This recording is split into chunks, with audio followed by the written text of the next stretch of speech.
Today on Let's Talk About It, we will discuss who has blessed you and in what way, and then we will have David Aboud with us from the Mountain Lion Backpack Program.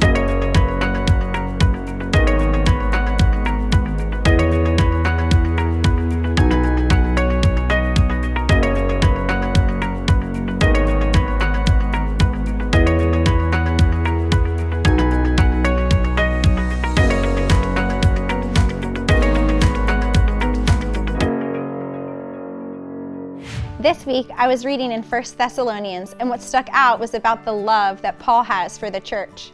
He encourages them to stand firm in faith, grow in holiness, love one another, and live with the expectancy of Christ's return. Paul's ultimate goal was that they would walk worthy and that he would empower them to do this. 1 Thessalonians 2:12 states that you would walk worthy of God who calls you into his own kingdom and glory. In my own words, that we would live in a way measuring up to the God that they serve, that we serve. If Paul is asking the church this, I believe it's important for us to do the same. Do you walk worthy of who you are in Christ? Walk is your daily life, and worthy is a call to integrity, holiness, and reflecting the character of God. So as I was studying this, I asked myself, do I walk with the Lord on a daily basis, reflecting the character of him and understanding my worthiness? I would say that some days I really do purpose this in my heart to be in tune with him and his spirit and what I am emulating to others, but other days I absolutely fail at this. So when I fail, what is it that's happening? Typically it's because I'm believing a lie. Have you ever caught yourself thinking a lie about yourself? If so, I encourage you to spend some time with the Lord in your quiet space and ask him to come and love on you and go to the places that maybe you've closed off to him and let him minister to you. His words say that you are fearfully and wonderfully made. I have 4 children, and if they complain about themselves or talk down to themselves, I have to remind them who their Creator is and how he knew exactly what he was doing by making them just the way that they are. It's easy to talk down to ourselves when we mess up, when we compare, or we just have bad moments. Sometimes we need to pull ourselves up or have a friend or a parent or someone gently and lovingly remind us of who we are in Christ. I did a little digging to find a few fascinating and also disturbing information. The National Science Foundation and other researchers indicate that most daily thoughts, which is between 60,000 to 80,000 per day, lean towards the negative. Behavioral scientist Shad Helmstetter found up to 77% of self-talk to be negative, and 90 to 95% of negative thoughts are reoccurring. As I digested this, I realized that we all have our things going on that we struggle with, but I do think that our thoughts can just run rampant and often ruin us. So we must turn back to Scripture to combat the lies with truth. The Bible verse that came to my mind was 2 Corinthians 10:5, which states, "We demolish arguments and every pretension that sets itself up against the knowledge of God, and we take captive every thought to make it obedient to Christ." We must learn to disrupt those negative thoughts and change them into positive thoughts. What an honor it is to be created in his image. It's not always easy, but we should feel empowered to walk worthy with the Lord. So hold that head up high, take a deep breath, and rest knowing that you are fully loved and chosen. We are just 3 ladies, all with big opinions, always backed up by a biblical standpoint. Let's talk about it. This segment is brought to you by Harry's Construction, whose motto is, "If you can dream it, we can create it."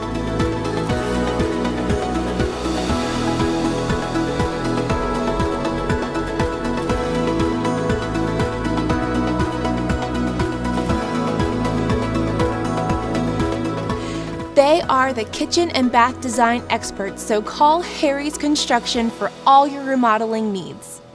All right, ladies, welcome back.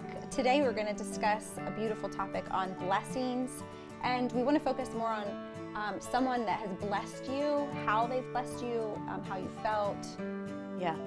Just that topic. I wanted to focus a little bit on that side of things because sometimes it's hard to receive from somebody else, and it's easier for us to give it.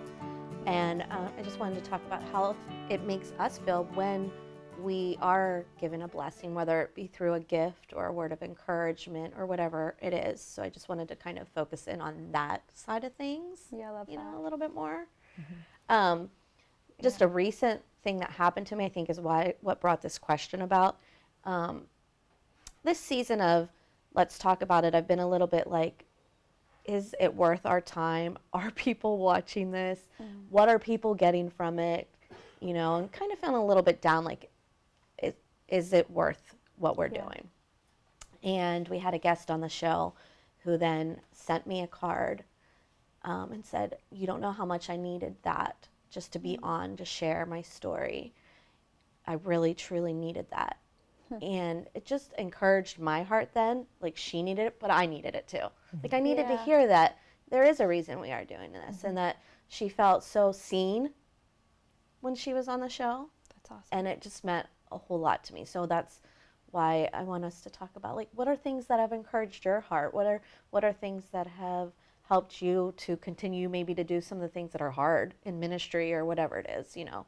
So, like, what's some of those things for you? I actually did have someone stop me outside of the Armory the other day and tell me that she loves watching the show. She's like, I watch you every single Sunday morning. And I had never heard, you know, someone say that. So that was really encouraging. That's fun. But I actually when I first read your question and was really like thinking about this, I actually went back to a time where I was like, my socks were blessed off, and I have always wanted to live my life this way ever since. And so when I graduated college, I moved home into my parents' home, and we have an in-law suite attached where my grandparents had once lived. But my parents had me live there because I was teaching full-time and renting it out. And so I was really thankful. It was a great little setup, and I paid rent just because I felt like I should contribute. You know, my parents weren't like crazy strict about it, but they just gave me like a certain amount of, you know, they thought a realistic like amount to pay rent for every month. And so I just did that, you know, every month. Thought, I'm a grown up now, I can handle this. And on my wedding day, my mom handed me an envelope, and in the envelope was all the years I had paid rent. She'd saved it all, and she gave it to me as a wedding gift. And I like lost it because I had no idea. I had no intentions. I was just faithfully giving what I felt like I was responsible for. And here she had the idea to save it all and then give it to my husband and I. And it was so powerful to receive that. So it's kind of made me think, like, how could I be like that too? What could I do in my life that would do, you know, make an impact like that? Right. It says impact, and they stay with us. Yeah, like they? I'll just never forget that. It was so powerful. Yeah. So, I mean, I just graciously received it. We had like nothing when we first got married. It was wonderful. Yeah. So, yeah. When you're first married, that was like a into long time ago. But Yeah. I do feel as though I feel really blessed. Nicolina was in a play not long ago, and someone handed her a handwritten note afterwards with a little bag, and it was so intentional. The card was written, and it felt like an absolute gift from God for my daughter. But as a mom, to see her receive that, like, we were both in tears. We were like, how did she know to write that? I mean, she was just, it was like so spot on, you know, but it was written prior to the show, but it was like how she actually was during the show.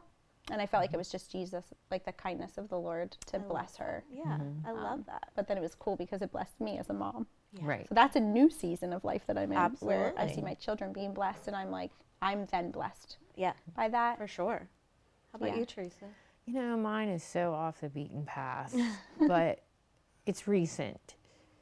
So my little granddaughter, Noah, stays with me. She's 3. She likes to spend the night with me and John. And I like it, but I don't like it because it's like all the work is on me. Basically, John just is the entertainer. But so her and I are in bed up to here in blankets. She's got my iPad. She's watching Peppa Pig. And I'm scrolling on my phone. And I'm just trying to get her to wind down. And she's engrossed in Peppa Pig. And every so often, and she probably said it 4 times, out of just this little voice, she'd look up at me, Mimi, I loves you. And she'd go back to looking at Peppa Pig, and then a little bit later, just so out of nowhere, I love you, Mimi. And then she'd go back to looking at Peppa Pig. And I just felt like, you know, what a blessing to just be loved. Just to be loved by this innocent little child. It's not fake, it's not anything. Like, she just blessed my heart. Like, I could almost cry telling you about it, that little voice. I love you, Mimi. Because sometimes, you know, she does have another set of grandparents, and she does love going to their house, sometimes more than mine, because there's a ton of cousins over there, and she can have fun and carry on. And I don't have that at my house, and I can't even begin to compete with that, you know? And in that moment, I thought, oh, my heart is so blessed. Like, I don't have to do anything. She just loves me, you know? Just snuggled up with you. Yes. Yeah, I love that. Yes. And when we hear these stories, what I really want to bring to our viewers is how important it is to encourage each other, to find ways to love on each other, because we don't know what it does. I mean, we do, because we know what it does for us. So if we know that, then we should want to do it even more for other people, because we know what it means to us. Yeah. Yes. So it's so important. And I want to share this too. Recently reading this, Paul in 2 Corinthians, we think about blessings, and a lot of times we think of them in materialistic ways, or, you know, not what we're talking about here. And Paul was going through it, buddy. He was going through it.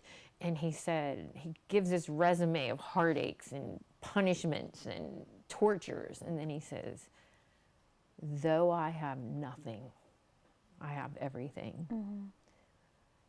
To me, like a tear came down when I read that.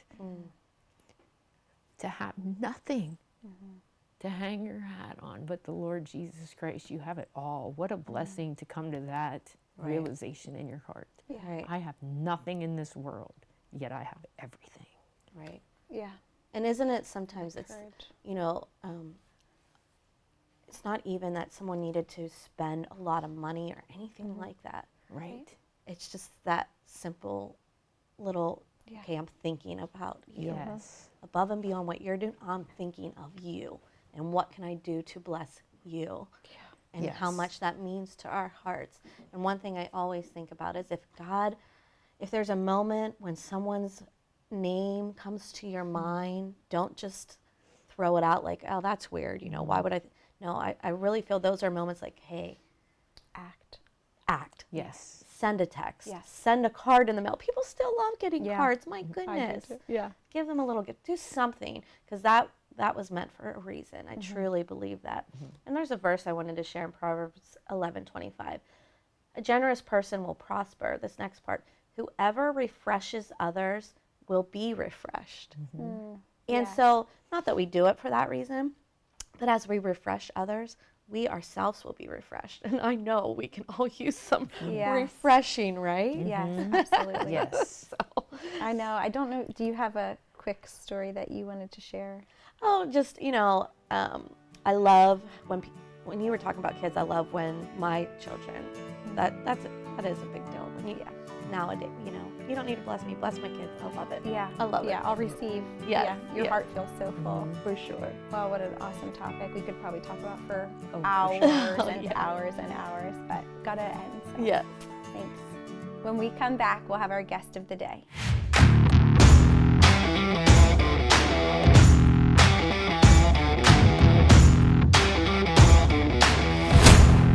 Impact Productions, a multi-layer technology company providing on-site, online, and in-studio video services.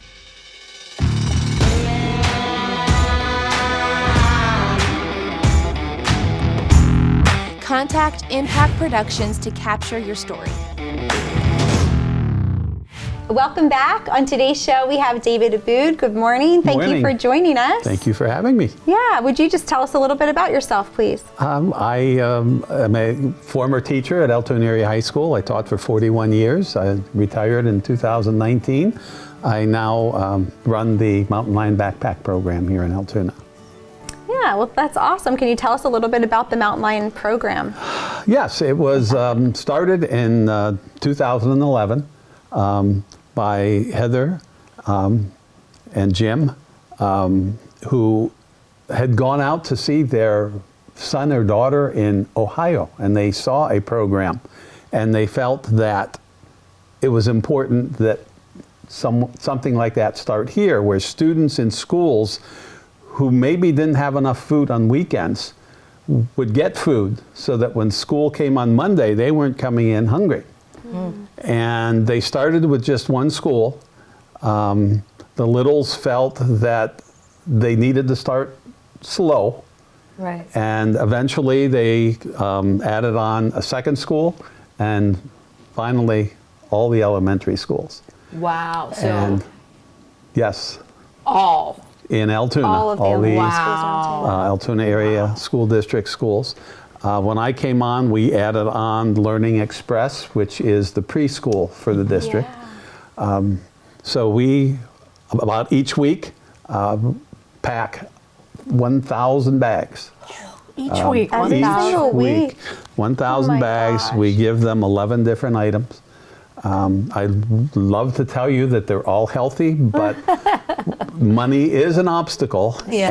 And Right, yeah. so we have to look for items that we know kids will eat and that are affordable for us to have that many bags go out each week. That's 11,000 different items each week that we give out. Wild. Yeah. So it's pretty Blessing. much full-time work, I would say, to make that It many takes bags. some time. Yeah, I yeah. mean, Do you have a lot of volunteers or I help? have a great group of volunteers. Oh, that's amazing. My small group comes every Wednesday, and before I came here, we were there opening up everything to have it ready for tomorrow night, so that when our big group of volunteers comes to pack the bags, we're organized and ready to go. We pack all the bags in less than 1 hour on Thursday evening. What? Wow. 1,000 That's bags in less insane. than an hour. Wow. Yes. And You where do just they have a go to good get the system. bag? It's right in the, we're located in the old Wright Elementary School, which is now the Nehemiah Project. Okay. And the bags are right before you start going around the table to pick up the items. It's like everybody goes around with a bag. They tie the bags at the end. They bring it down to a table where the ladies there will get it ready to go out into onto the jack and on the crates, so that we can take them out to the drivers, who then take them to each school. Oh, so they actually that- get delivered to the. Yes, they get delivered to the schools. Wow. So How do you most of- know which children, like, do they have to qualify for that, or We do not. you just? We do not. We simply ask if you feel that you are in need of Yeah. extra food, we want to provide it for you. And that's what we have done from the very beginning of this program. The littles felt that they did not want to interfere in families, and I wholeheartedly agree with them. Yeah, we get Yeah, with my child being in elementary, we get a form Okay. in the beginning of the year, and we just have to fill it out. Yes, just fill it out, and That is awesome. each school keeps track of, most of our volunteers, when they go, there's a sign outside the room that says how many bags they get. Okay. And then obviously the kids know who they are that get the bags, and the last day of the week, whichever day that is, they will pick their bag up as they're leaving. Now, how do you get the items to put in the bags? Well, there's a variety, a couple of different ways. We do get donations of money, and we generally buy from the Central Pennsylvania Food Bank, Sam's Club, Aldi's. There's certain things that we get that we will pack into the bags. So a lot of them we pay for. However, we also get food donations from different groups. It could be a business, it could be a church, it could be a school group. I was just figuring this out because we keep track of how much in food donations we get. And in the month of October and November and the first 5 days of December, we have over $8,000 in food donations. We put down the amount that it would cost us to buy if we had to buy them. And so that's how I've been keeping track. So our community is wonderful. We have no state or federal grants. We don't qualify because we don't do the paperwork to prove everything. Okay. Interesting. It's mostly just our community that has brought us this far. We would love to expand to add the junior high and the high school, Yeah. but we're afraid of how much that will cost, and I don't want to ruin the program for the elementary students, so we have not done that yet. We don't have a that we know that we will have this money available to us. So that would be a need. Yes. Yeah. What if you were just to let our audience know some needs for this program? What would those be? To continue the way we're going right now with just the elementary schools, food donations are really good. Yeah. And on our website and on our Facebook page, we have a flyer of the things that we use. Okay. Oh, that's good. Because we can't use anything in glass jars, obviously. We've tried fresh fruit a couple of times. This is some good stories. The first time we tried was with, this was before me, but with bananas. Well, imagine all those bags getting moved to the schools and then home. The parents said, no, those don't work. So then we thought, well, and then this is what I did. I thought, we'll try apples. Yeah. And the apples worked very well, except if students weren't at school and those apples sat all weekend, the smell in the classrooms was pretty bad.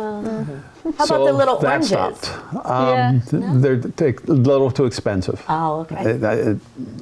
Yeah, I mean, the we got to mandarin be. orange. Yeah, 'cause I would I was think they thinking like would. those cuties would be really Yeah. perfect. Price-wise, It's yeah. very. But they are Yeah. expensive. It's You're right. difficult. They are really It's- expensive. Yeah, so that's why we can't handle fresh fruit for the kids.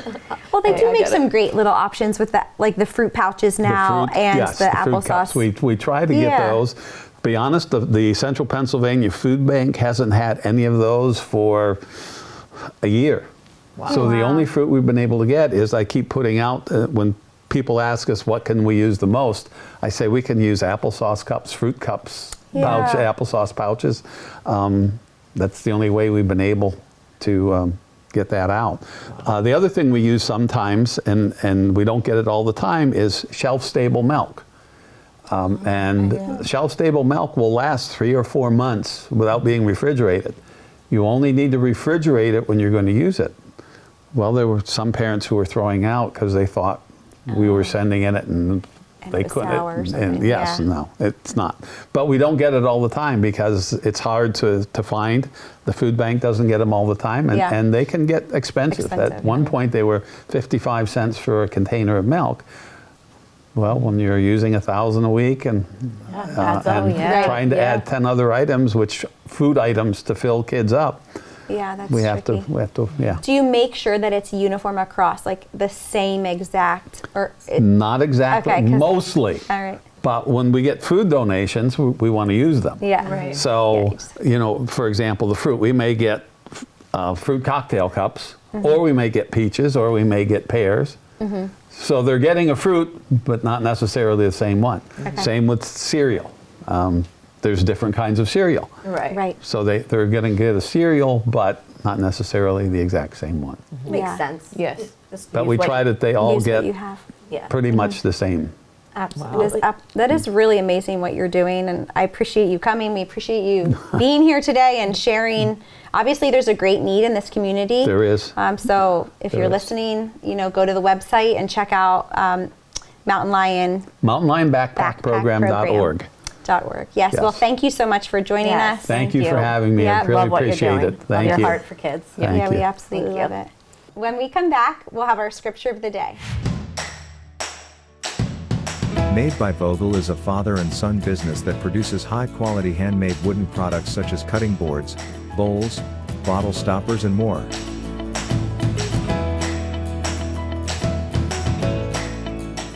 Products for sale can be found on their Etsy site or in downtown Altoona at the Clay Cup. You can't go wrong buying from Made by Vogel.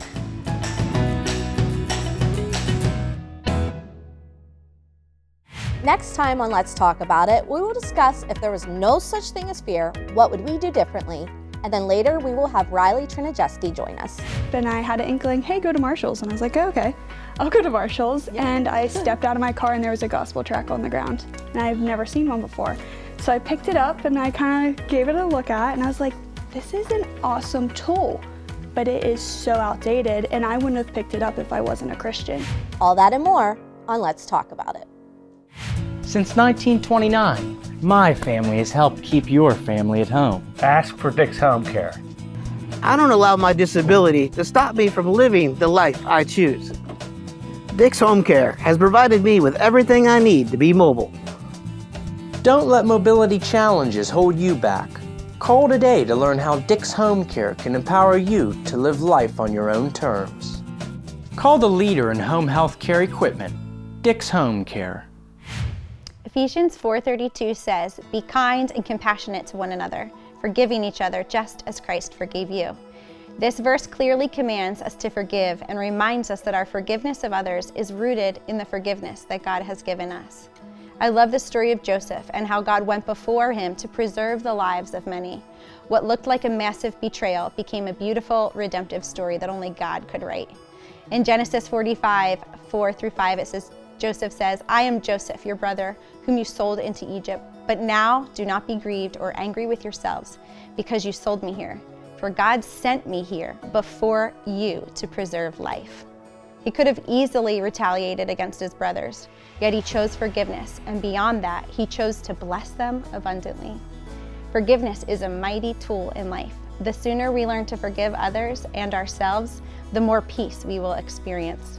I'm not saying we forget everything that has happened, but that we bring it to the Lord and process it with Him. Forgiveness becomes especially powerful when we can see God's sovereignty in it. I often surrender situations fully to God, trusting what He is doing. And I've personally walked through many difficult moments that, through forgiveness and keeping my heart open before the Lord, have turned into stories of absolute beautiful redemption, both for me and for those around me. Someone once told me that life is stunted without forgiveness. And the more I reflect on that, the more I agree. If I can't celebrate the sinner, then who am I to believe that I deserve forgiveness myself? What damage that does only to me, not anybody else. Maybe today you're on a journey toward full health, healing, and wholeness, and forgiveness is knocking on your door. I encourage you, let go and let God. Forgive quickly and love deeply. Until next time, let's talk about it.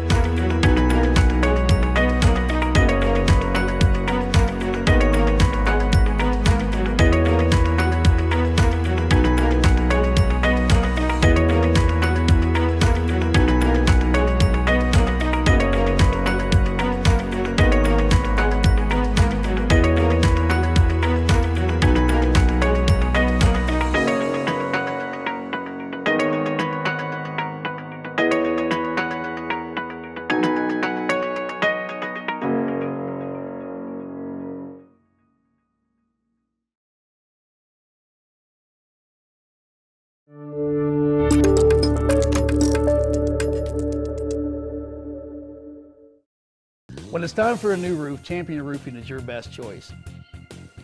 We're a certified award-winning roofing contractor, meaning your roof is done right the first time. Call today.